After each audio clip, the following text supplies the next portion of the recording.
Sans aucune contestation, le Sénat a marqué son approbation au projet de loi de finances pour l'année 2024 qui fixe un budget annuel de plus de 2600 milliards de francs CFA, un budget en hausse par rapport à celui de 2023. Les vénérables sénateurs ont adopté à l'unanimité et sans amendement le projet de loi et le présent rapport. Le budget de l'État est arrêté en recettes à la somme de 2605 milliards 700 millions de francs CFA.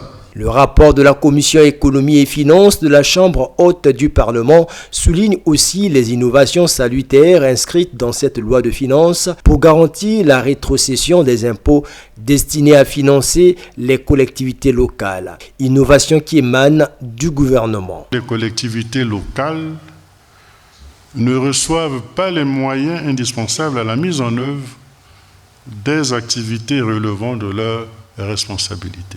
Afin de surmonter cette difficulté, nous avons engagé des réflexions en vue de muter vers l'implémentation de la fonction bancaire du Trésor public, qui devrait permettre à chaque collectivité d'avoir la pleine gestion de son budget.